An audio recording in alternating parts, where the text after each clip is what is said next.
So we came with massive expectation that there would be a whole mountain of new developments here at Eurobike, whether it be motors, batteries, integration. So has Eurobike delivered when it comes to e-bike innovation? So EMBN show today comes to you from Hall 1 at the Eurobike show.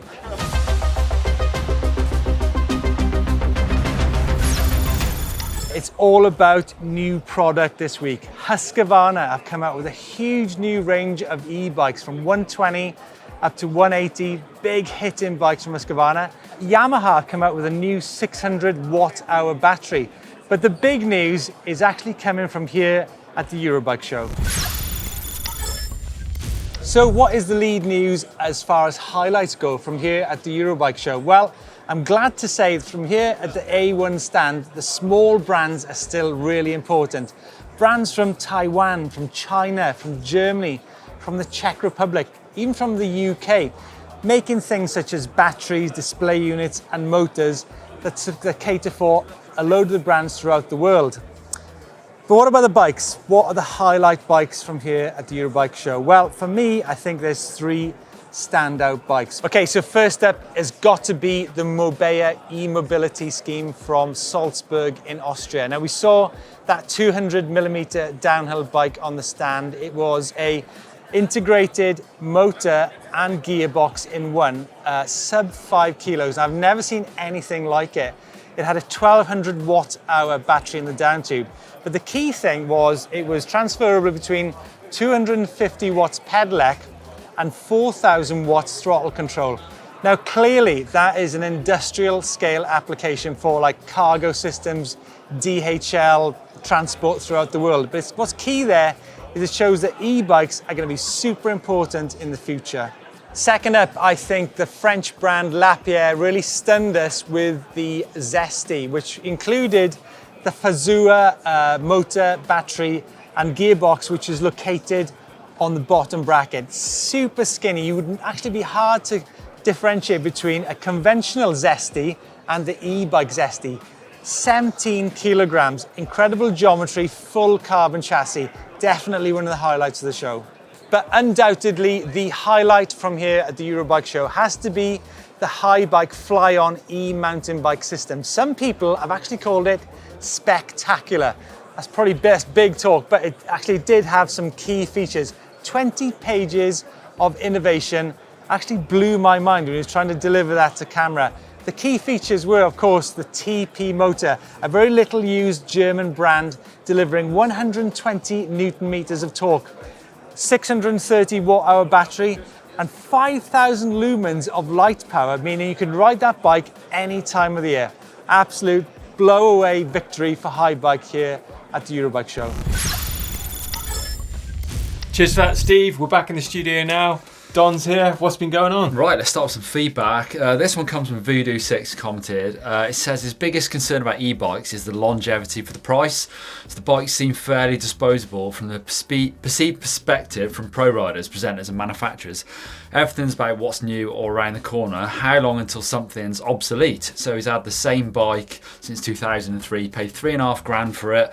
Feels like he's got a lot of bang for the buck. Is that going to happen with e-bikes? I don't know. He's had that bike, 15 years. So that's pretty good. It's massive steps moving forward all the time. So obviously it would be a worry if I was looking at maybe buying them, but you know, manufacturers was obviously thinking about that too. So I couldn't see something becoming obsolete, I don't think. It's so hard to say. Even a 15-year-old mountain bike that is an e-bike, it's going to look pretty old-fashioned with steps forward, but of course it's still a fun bike. It's still going to be completely usable. So I guess the same can be said for e-bikes. Doesn't mean they're not going to get any less fun. No, just got to potentially get a new battery, every few years. Or a different charger. You know, same things with mobile phones. You know, Apple, for instance, they changed their charging system. So I could see it changing, but not becoming obsolete. It wouldn't not work, Exactly. Get adapters and things like that. So Sure. Also, so Steve's at Eurobike checking out all new tech. We've seen some new kids' bikes from both Scott and Bergman. Have got like 24-inch wheels and 26-inch wheel bikes. So we've been talking about kids' e-bikes here. Yeah. What do we think about that? I don't know. I think it's quite exciting, to be fair. Yeah. I think if I was introduced to it as a kid, then I would straight away be into the sport. I think as a young kid, I'm talking 7, 8 years old, you know, if your dad takes you to that trail centre, it's like, come on, son, we're going up the mountain. You'd be like, oh, dad, you know, first climb. It does take away that that sort of, that entry barrier of being able to get up the hill. Yeah. And if you go to something like a bike park, you can just do lap after lap. The kids can really get into it.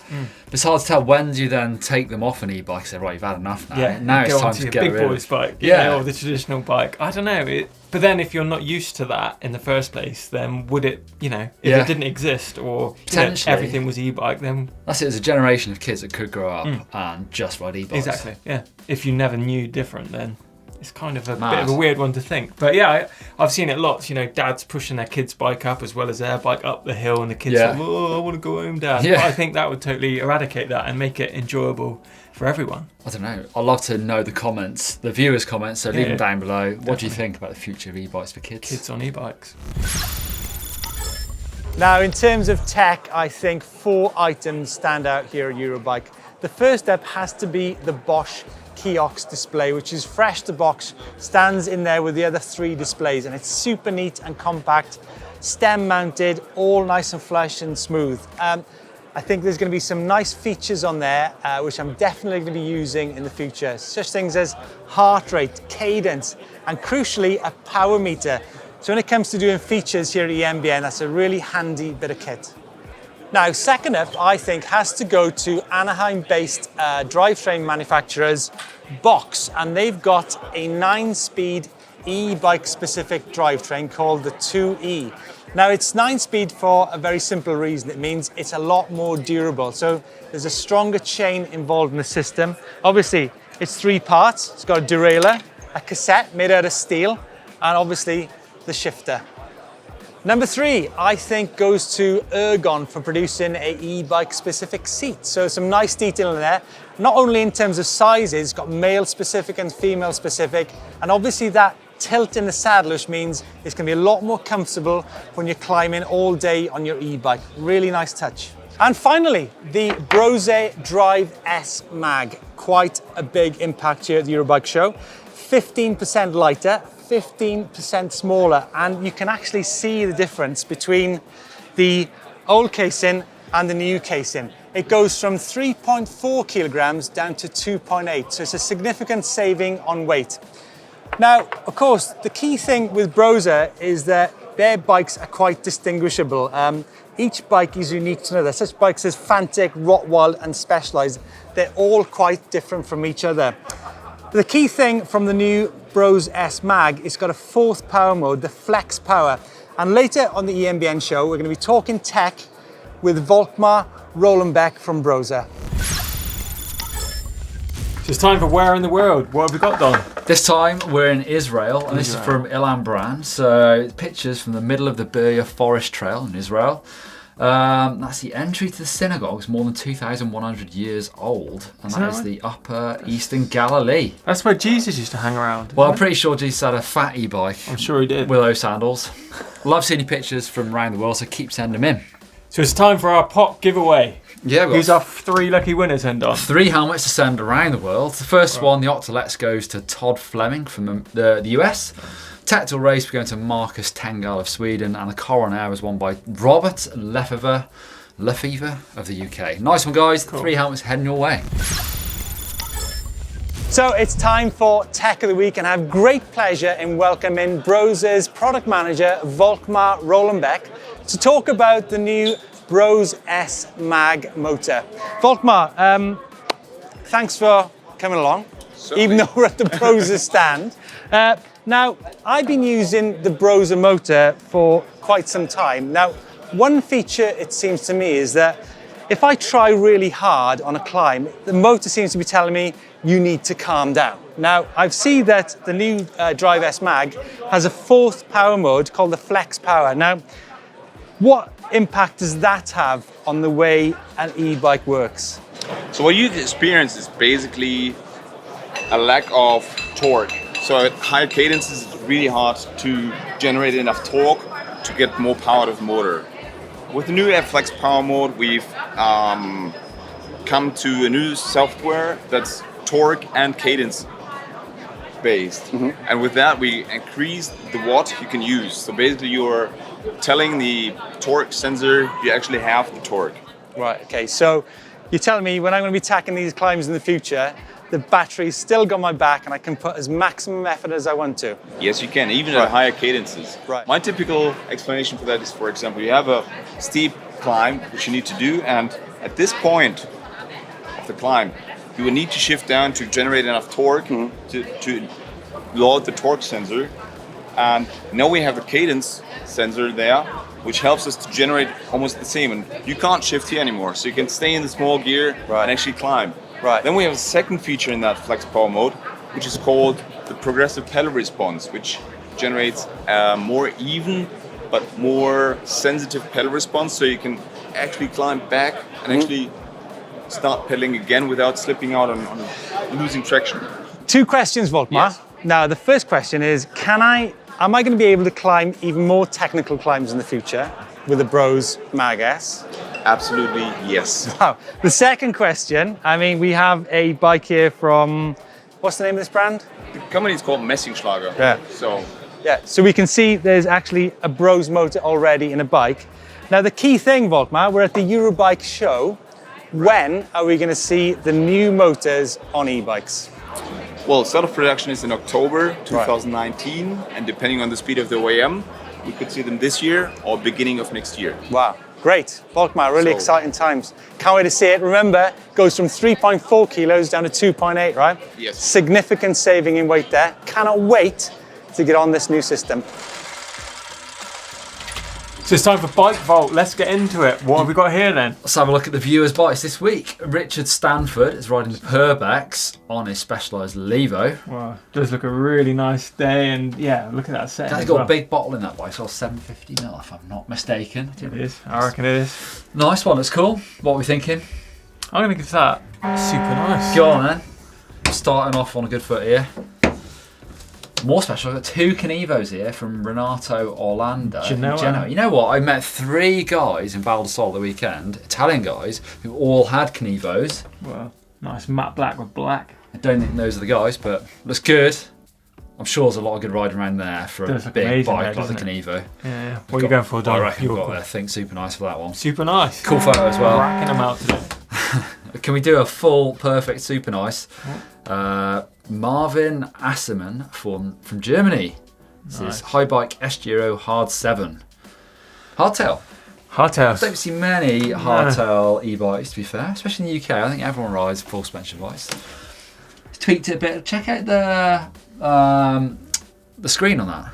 Yeah, not like seen a that stem one. mounted one. Is it a Bosch motor as well on that? I can't really tell, but yeah, it must be if it's got that. I think it is, yeah. What are you going for? Looking nice. I think it's nice. Big tyres.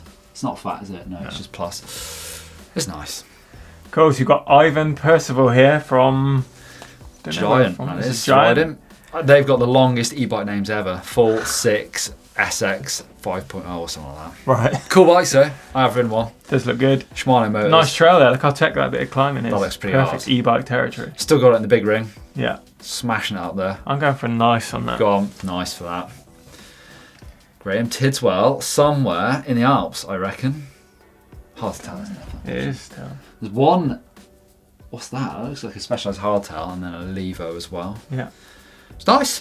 Nice. Nice picture. I bet there's some mega trails around there. E-bikes are high in the mountains. What's this? Darren from Preston in Lancaster in the UK. That's like a big hill. Yeah, it looks like Scotland or Wales. Where are you saying? Yeah, Scotland, I reckon. Specialized Levo Carbon. Does look good. Nice, got matching blue stem and grips. Matching, liking the matching. Is that good enough? Yeah, super nice. Ben Gisler, Ursfield Uri, Switzerland. Wow, look at that setting there. Look how high they are as well. Above the clouds, literally. More specialised with matching stickers. Loving this customization. The shot you've got the yellow Olin spring, yellow grips, rim. I don't know. Is that a bit much or is that cool?